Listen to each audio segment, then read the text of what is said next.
શ્રી ગણેશાય નમઃ. પુરુષોત્તમ ભગવાનની જય. વસુદેવ સુતમ દેવમ કંસચાણુર્મર્દનમ દેવકી પરમાનંદમ કૃષ્ણં વંદે જગદ્ગુરુમ. આજે સાંભળીશું અધ્યાય 16મો સુદેવનો શોકનાશ અને વાર્તા સાંભળીશું ઉત્તમ દાનની. અધ્યાય 16. મહર્ષિ વાલ્મીકી કહી રહ્યા છે, હે દ્રઢધનવા, વરદાન મળ્યા પછી સુદેવ અને ગૌતમી ઘેર પાછા આવ્યા. સમય જતાં ગૌતમીને ગર્ભ રહ્યો અને 9 માસ પૂર્ણ થયા બાદ અત્યંત તેજસ્વી પુત્રને જન્મ આપ્યો.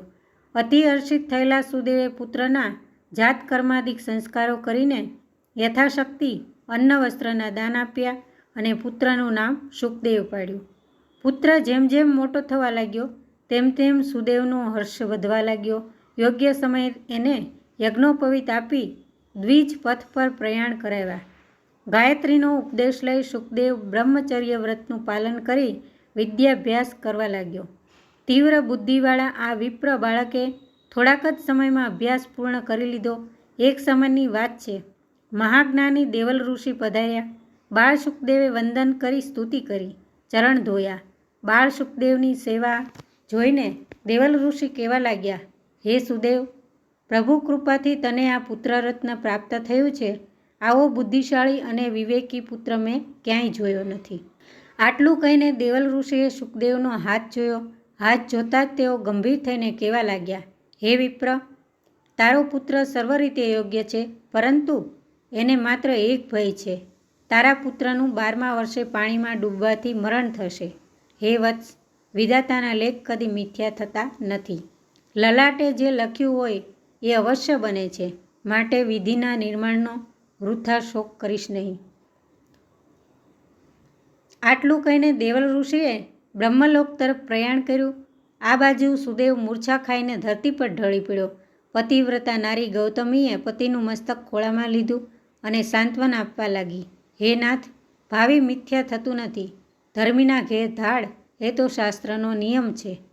પ્રભુ પોતાના ભક્તોની કસોટી કરે જ છે. રાજા નળ, સત્યવાદી હરિશ્ચંદ્ર, ધર્મરાજ યુધિષ્ઠિર અને ભગવાન શ્રીરામ જેવાને પણ અપાર દુઃખ વેઠવા પડ્યા છે. તો આપણી શી વિસાત? માટે આપ ધીરજ ધારણ કરીને પ્રભુનું સ્મરણ કરો.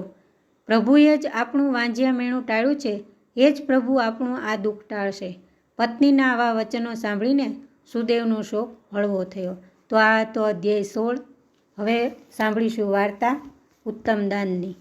જયનગરનો રાજા વૃષસેન ઘણો જ દયાળુ અને પ્રજાવત્સલ. એની રાણી વીરબાળા એટલી જ ધર્મનિષ્ઠ હતી. રાજા રાણીએ પાછલી ઉંમરે કુંવરનું મોં જોયેલું, તેથી કુંવરને લાડ લડાવીને મોટો કરે. એમ કરતાં કુંવર 16 વર્ષનો થયો. એકવાર કુંવર શિકારે ગયો. ત્યાંથી આવ્યા બાદ માંદગીના બીછાને પટકાયો.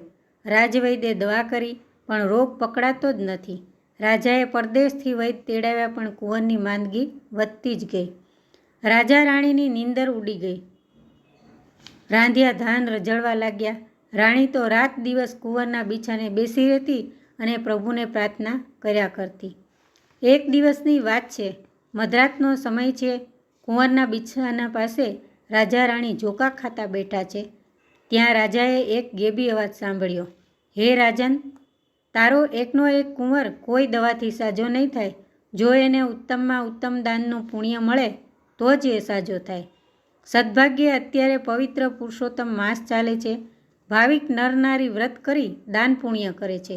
જે કોઈ નર કે નારી શ્રેષ્ઠ દાન કર્યું હોય એ વ્યક્તિનું પુણ્ય તારા કુંવરને અર્પણ કરે તો જ કુંવર સાજો થાય.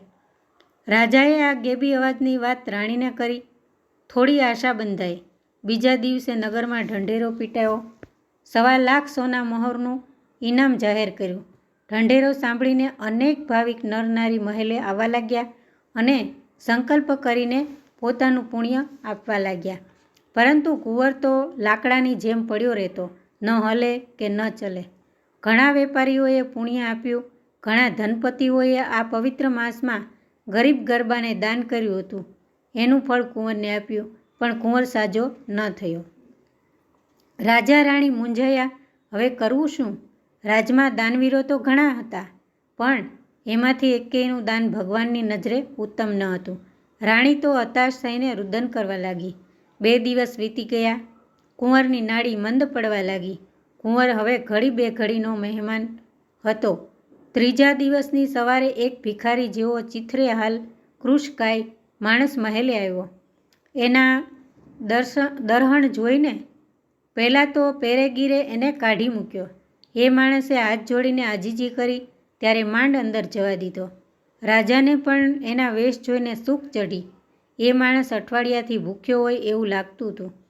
રાણી દાસીને બોલાવીને ભોજન મંગાવવા જતી હતી ત્યાં જ એ માણસ બોલ્યો, હે રાજા, મારા દરહણ જોઈને દાંત ન કાઢશો.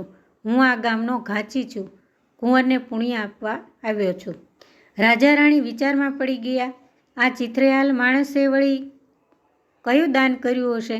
રાજા તો ના પાડવા જતો હતો, પણ રાણીએ ઈશારાથી સમજાવ્યું કે ઘણીવાર ઉકરડે રતન પડ્યા હોય છે, વળી આંગણે આવેલાનું દિલ ન દુભાવાય.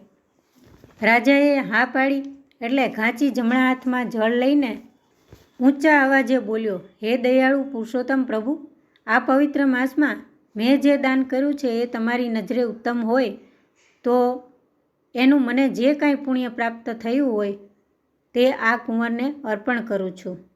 એ પુણ્ય બળના પ્રભાવે કુંવર સાજો થતો હોય તો કરો. જળની અંજલિ છાંટતા જ કુંવરે આંખો ખોલીને પાણી માગ્યું. રાજા રાણીના હરખનો પાર ન રહ્યો. પાણી પીધા પછી કુંવર બેઠો થયો. માતા પિતાને અને ઘાંચીને પગે લાગ્યો. રાજા રાણી ઘાંચીના પગમાં પડી ગયા. એને બીજા દિવસે દરબારમાં આવવાનું કહીને રથમાં બેસાડીને ઘેર વળાવ્યો. બીજા દિવસે દરબાર ભરાયો. રાજાએ ઘાંચીને પોતાની પાસે બેસાડ્યો. પછી પૂછવા લાગ્યો, ભાઈ, તારો દેખાવ કંગાળ છે, પેટ પૂરતું ખાવા ન મળતું હોય એવી તારી કાયા છે, તોય તે ઉત્તમ દાન શાનું કર્યું એ વિશે મને જણાવ.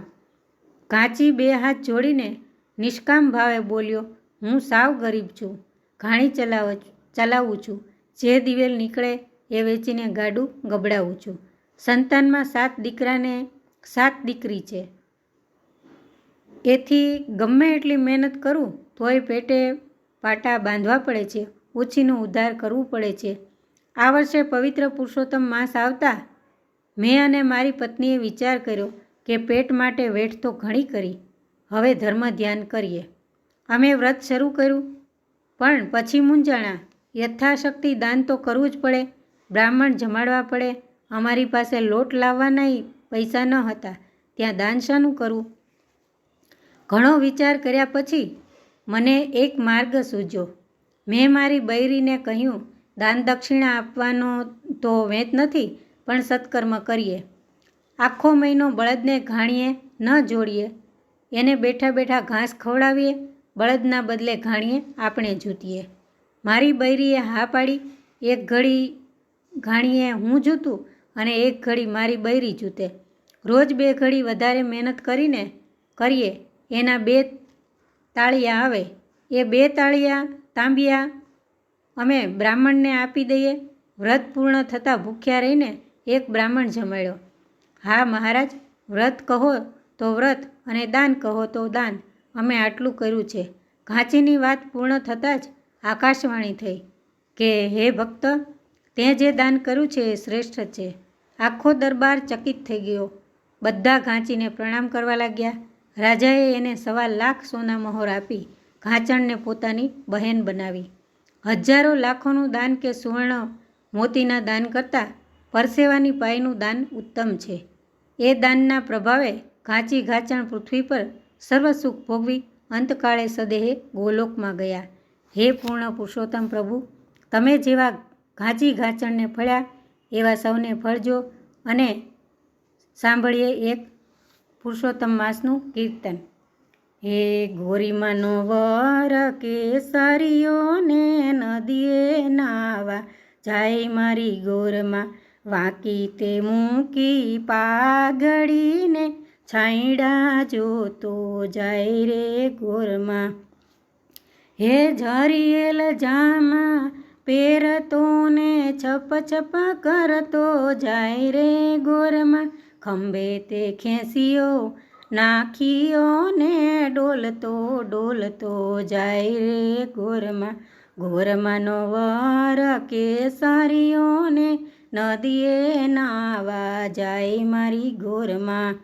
હે હાથમાં લીધી લાકડીને થોબતો થોબતો જાય રે ગોરમાં. પગે પેરી પાવડીને છબ છબ કરતો જાય રે ગોરમાં.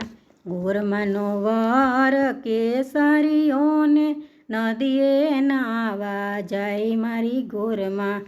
હે પગે તે વળગ્યો દેડકોને ઓય ઓય કરતો જાય રે ગોરમાં.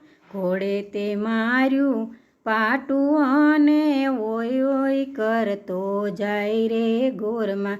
ગોરમાંનો વર કેસરીઓને નદીએ નાવા જાય મારી ગોરમાં.